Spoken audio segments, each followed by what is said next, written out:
જય માતાજી. હા, જય માતાજી. કેમ છો ચંદ્રિકાબા? મજામાં હો. અહીંયા આયા પછી કેટલા લાખની દવા બંધ થઈ? કેટલા લાખની દવા કરી હતી પેલા? મારે તો ઘણી દવા થઈ, લગભગ 25 વર્ષમાં તો 15 લાખની દવા થઈ જાય છે. સાંભળો, દરેક વ્યક્તિને આ સમજવા જેવું છે કે 25 વર્ષની અંદર 15 લાખની દવા બંધ થઈ છે. અને અત્યારે હવે આમાં જોડાણા કેટલો ટાઈમ થયો? મારે 1.5 વર્ષ થયું. હવે 1.5 વર્ષની અંદર દવા વૈધી કે ઘટી? મારે ઘરમાં એ કઈ ટીકડી જ નહીં, માથાની તે કોઈને માથાની ટીકડી નહીં, તાવની માથાની કોઈ વસ્તુ જ નહીં. કોઈ જબલું પેલા તો મારે બધે જબલા ટીંગાતા હોય દવાઈઓના, અને હવે તો ઘરમાં દવા જ નહીં, દવાખાને જ નહીં જવાનું. અને ઘરની અંદર તમારું રિઝલ્ટ જોયા પછી અત્યારે કોણ કોણ આ ન્યુટ્રિશન વાપરે છે અને તમે શું કરો છો એ બધા માટે? અમે 5 લેવી છે. બધી પ્રોડક્ટ વાપરવી છે અમે.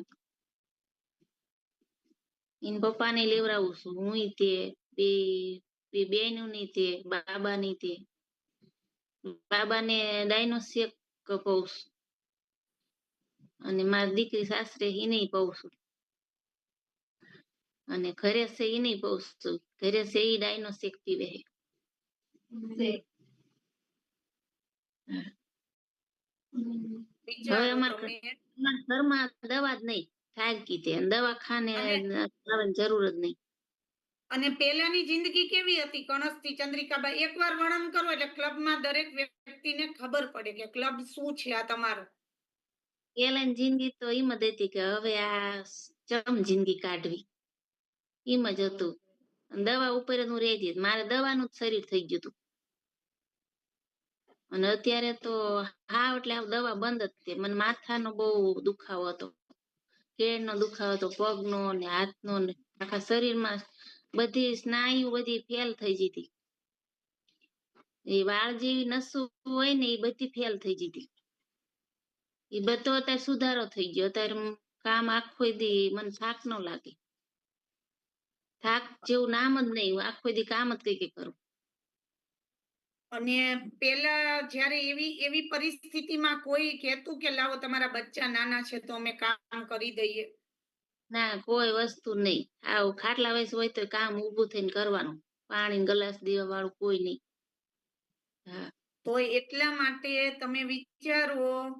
અને અત્યારે હવે એમના દીકરી સાસરેથી આયા છે, દીકરીને ગિફ્ટ ની અંદર ઈ પ્રોડક્ટ આપે છે કે તું પી.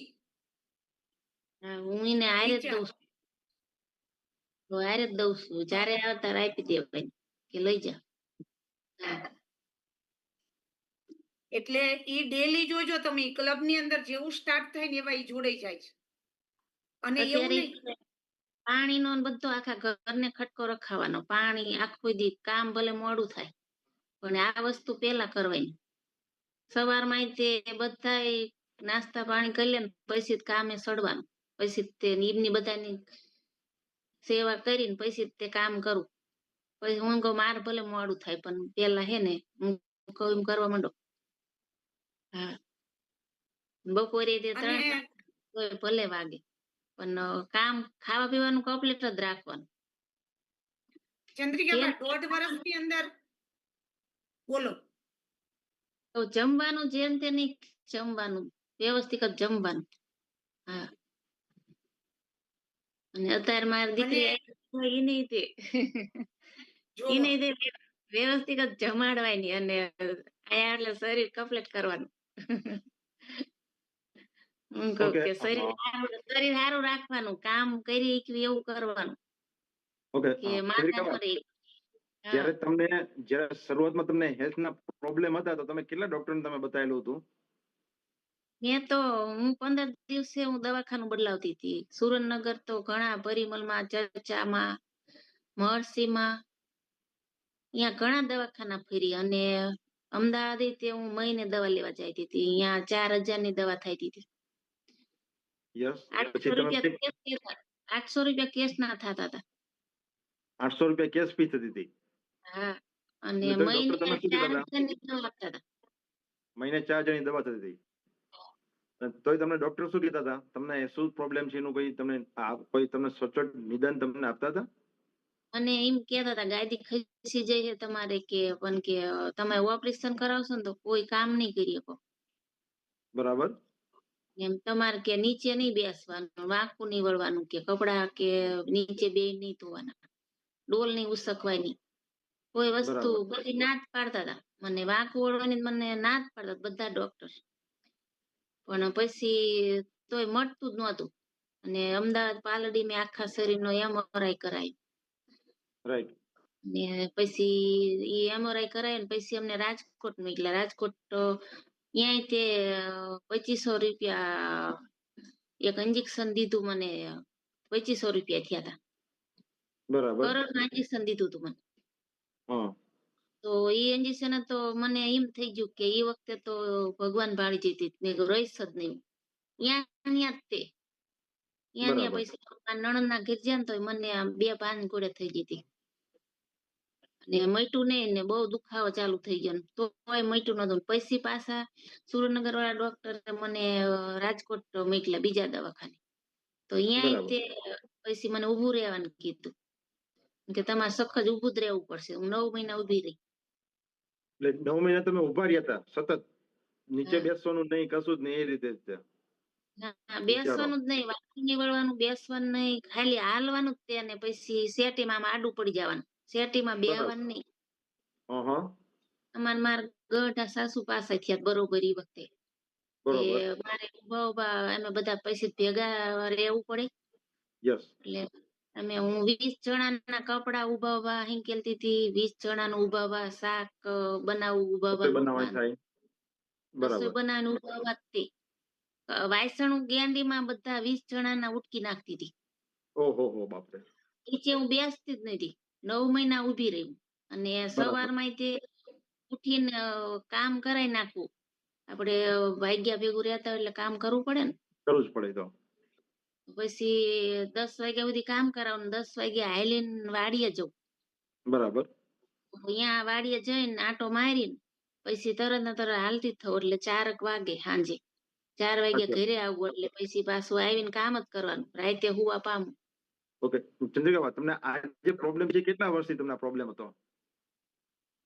આ મને લગભગ હું અમારા લગ્ન થયા ને પછી 25 એટલે 10 વર્ષ કાજલ લગભગ કેટલા વર્ષ 13 વર્ષ થાય ને પછી થયું મને બધું.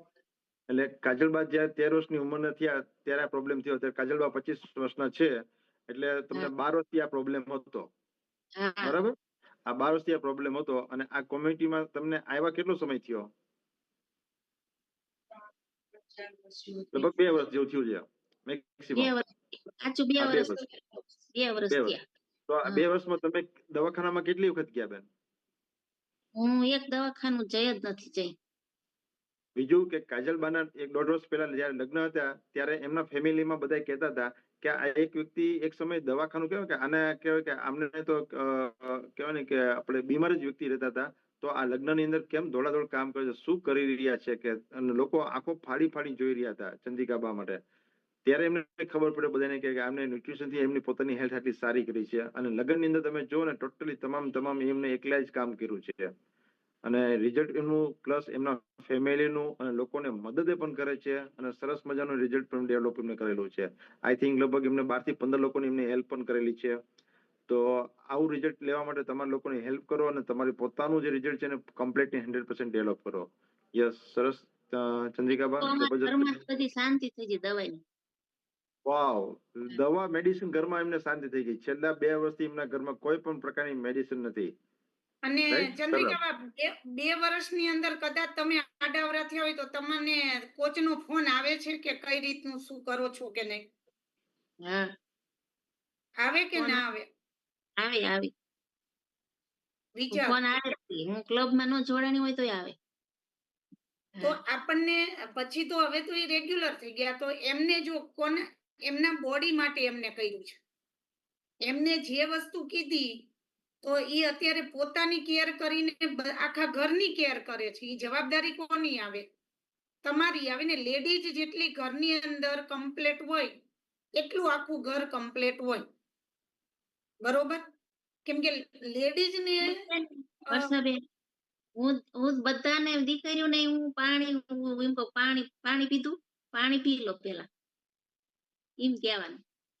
હા, બોલ ગમે ઈ જો એમ કહું કે આ જ ખાવાનું, લે આજ તે આજ ગમે ઈ બનાવી હોય ને ઈ જ ખાવાનું. હા, જેમ તે બટેકા તમારા ઘરમાં લગભગ 2 વર્ષ